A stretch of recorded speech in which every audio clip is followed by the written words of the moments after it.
مرحبا واهلا وسهلا فيكم بصفحة سماح كيتشن. وصفتنا لليوم هي الحراب اصبعه، اكلة كتير طيبة وكتير لذيذة، واكيد اذا جربتوها رح تعجبكم، وبتتاكل باردة وبتتاكل سخنة.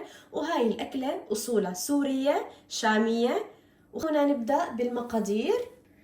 عندي هون التمر هندي، انا ناقعته قبل بليلة ومصفيته كتير منيح بلتر من المي. تقريبا محتاجة نص باكيت من التمر هندي. واللي ما بيعرف شو هو التمر الهندي، هذا هو التمر الهندي، هيك بيجي بهالشكل. انا احتجت نص الباكيت ونقعته قبل بليلة وضفت عليه لتر مي ودعكته كتير منيح. وبنحتاج لعجينة. طبعا أنا ما صورت لكم العجينة لأن شغلتها كتير سهلة. أنا هون عملت كاستين طحين مع رشة ملح وشوية مي ودعكتها، ها هي بس، ما بدها أي شي تاني، لا بدها زيت ولا بدها أي شي تاني. وطبعا رح نحتاج زيت الزيتون، وعندي الكزبرة الخضراء ضمة وحدة فارمتها، والبصل مقطعته شرائح، احتجت لحبتين بصل كبار، والعدس. انا هون العدس سالقه عندي كاسه من العدس. هذا العدس طبعا سالقته نص استواء، ابدا ما مخليته يستوي كامل، نص استواء. وهي الكميه اللي عندي، هي كاسه كامله بس. وبنحتاج للثوم، انا هون راس ثوم مقشرته وداقته كتير منيح، والفلفل الاسود، والملح. ما بتحتاج اكتر من هيك بهارات ابدا. وطبعا دبس الرمان. وهي مقاديرنا، خلونا نبدأ بالتحضير. أول شي بدنا نبدأ برق العجينة ونعملها لمكعبات. حنضيف طحين، طبعا بدك طحين كتير لحتى ما تلزق أبدا. وعندي هون العجينة مثل ما قلت لكم أنا عاملة كاستين طحين.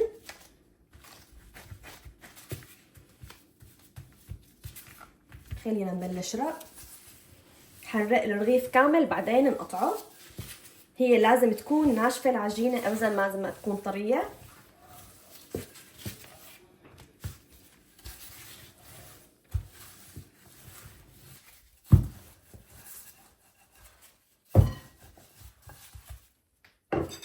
وهلا بعد ما رقينا العجينة رح نمسك طحين ونرش عليها كمان.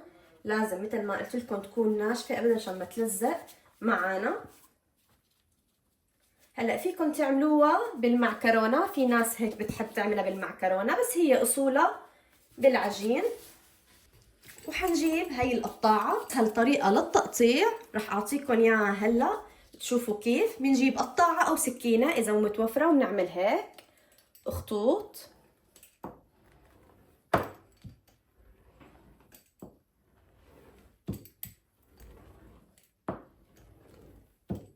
ما في اسهل من هيك.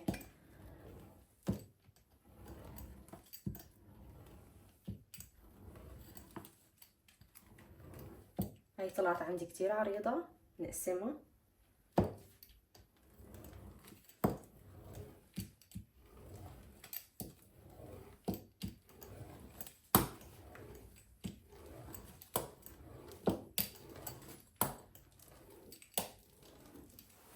هلا بعد ما عملناها طولية رح نعملها عرضية،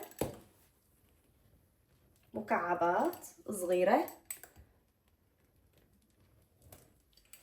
تمام مثل ما شايفين هيك.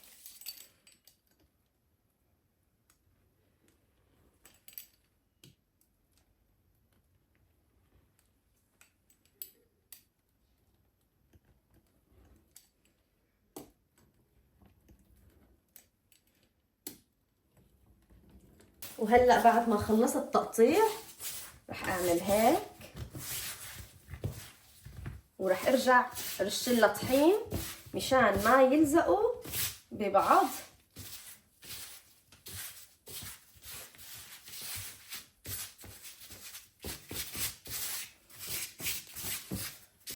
نرش طحين ونعمل هيك، هيك ما بيلزقوا ابدا عنا. طبعا قبل التسقيط بننخلهم كتير منيح.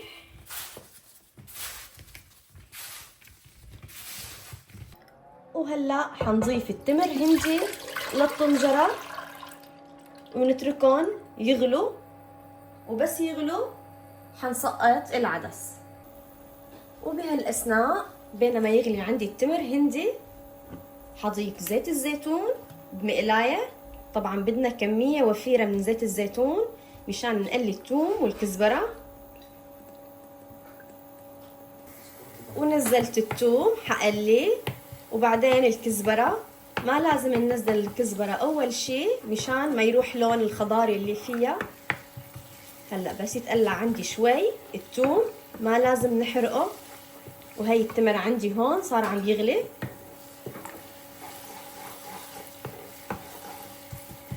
وهيك تقلع عندي الثوم حضيف الكزبرة. طبعا غاسلته كتير منيح ومصفيته من المي. هأعمل لهم تقليبة واطفي الغاز عشان تضل عندي خضرة. هيك دقيقة بس، أقل حتى من دقيقة. وهيك تقلع عندي، راح اطفي الغاز تحته واتركه على جنب. وهلا بعد ما غلى عندي التمر هندي حضيف العدس. طبعا لسه فيه شوية مي.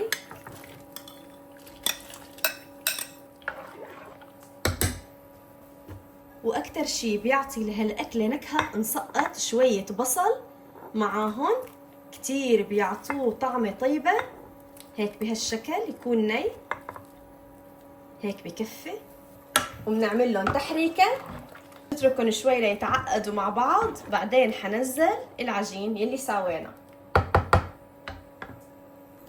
وحضيف طبعا بهالمرحله الملح،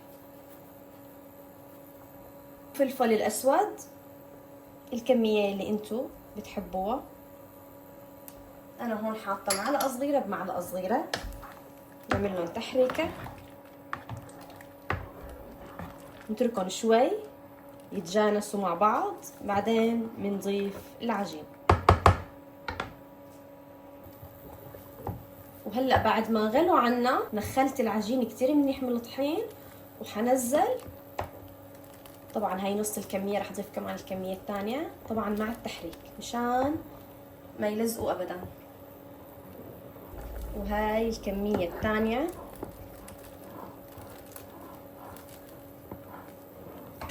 ومنضل عم نحرك، ما بنترك التحريك ابدا مشان ما يلزقوا.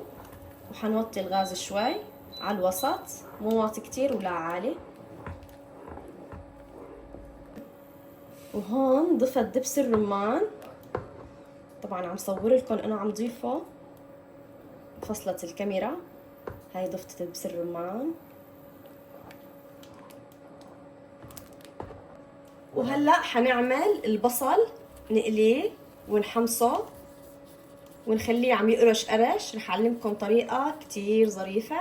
حنجيب طحين وحنحط البصل بالطحين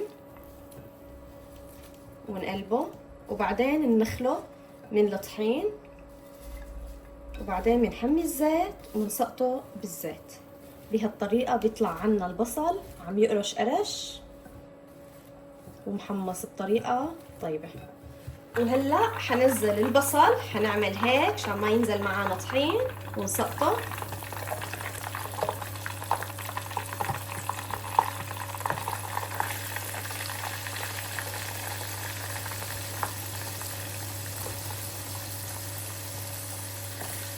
هلا بعد ما استوى عندي الحراب باصبعه رح اضيف التقلايه يلي عملتها. طبعا شلت منها شوي للزينه مع زيت الزيتون،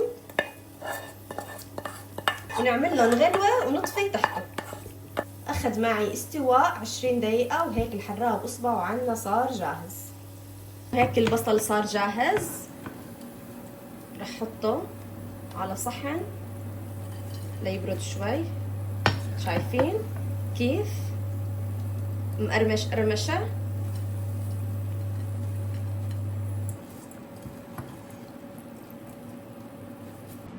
وهلا رح اسكب عندي الحراب اصبعه.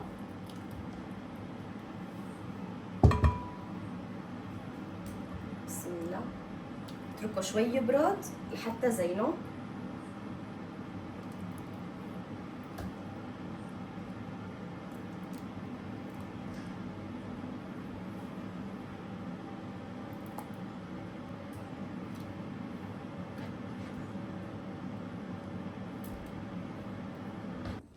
وهاي الكمية اللي طلعت عندي من الحراب اصبعه جاطين.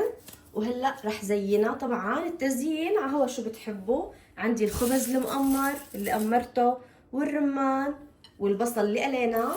شايفين؟ سمعانين صوت القرمشة؟ والكزبرة مع الثوم. هلا بتزينوا حسب انتو شو بتحبوا. خلونا نبدأ. بسم الله.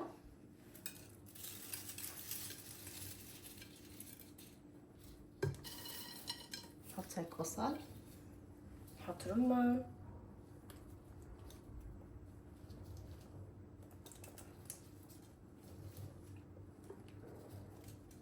الكزبرة الخضراء،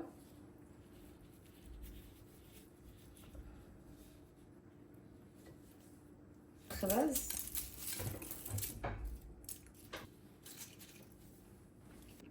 خلونا نزين الجاط الثاني. شايفين شكله شو طلع حلو عنا؟ خلونا نزين الجاط الثاني.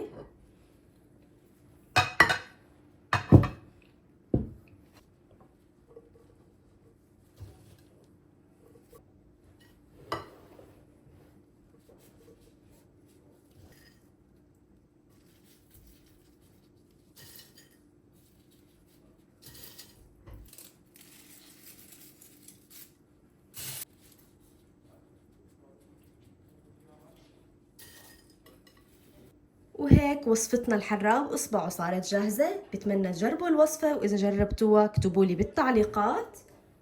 وإذا عجبتكم الوصفة لا تنسوني من اللايك والاشتراك وتفعلوا زر الجرس، وبشوفكم إن شاء الله بالفيديو القادم.